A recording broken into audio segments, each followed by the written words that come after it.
Okay, we've all heard the stories of the economic miracles in places like Japan and South Korea, right? Incredible, explosive growth. But what if that success? What if it came with a hidden and absolutely devastating generational cost? The source we're breaking down today asks that exact question. So, just take a look at this map. It tells a story of a pretty wild paradox. On the one hand, you're looking at some of the most dynamic, powerhouse economies of the last century. But on the other hand, those little numbers scattered across the map, they tell a totally different story.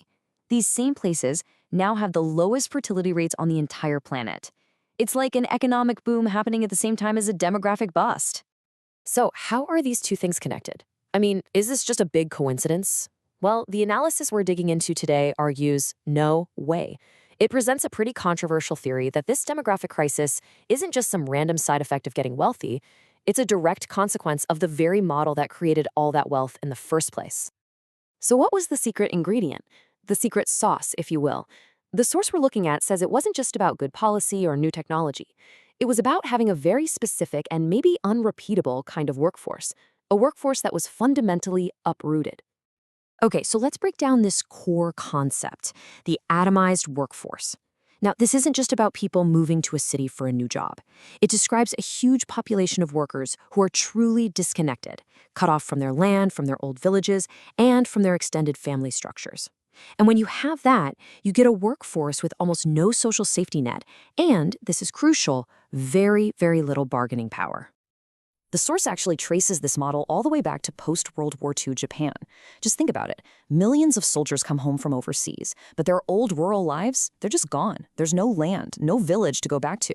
So they flood into the cities, forming this massive, rootless labor pool. And that became the perfect engine to power Japan's industrial machine. And according to the analysis, these characteristics were absolutely essential. With no village to fall back on, workers were completely dependent on their factory jobs. They couldn't really negotiate for better conditions, so they accepted massive workloads. Their personal lives, their family lives, all of it took a backseat to the company. And from this, the famously loyal employee was born. And here's the thing, Japan wasn't a one-off. The source points out that we see a very similar pattern play out in South Korea. The devastation of the Korean War uprooted a huge portion of the population, creating another massive, atomized labor force that then went on to power South Korea's own economic miracle. So you might be thinking, okay, but was this really the only way to industrialize? It's a fair question. To test this theory, the author gives us a really important counterexample, the Philippines. And the contrast is pretty stark, right? In the Philippines, that social fabric stayed mostly intact. Workers still had land, they had villages they could go back to, which gave them way more bargaining power. You also had powerful institutions like the church and village elders that were still very influential.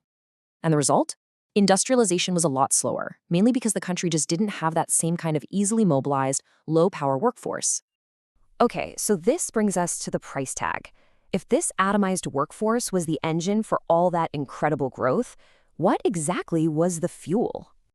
The author connects the dots directly. That intense work culture, the crazy long hours, the lack of any real community support outside of the company, all the things that made this workforce so incredibly productive, well, they were the very same things that made it almost impossible to form a family, to get married, and to raise kids.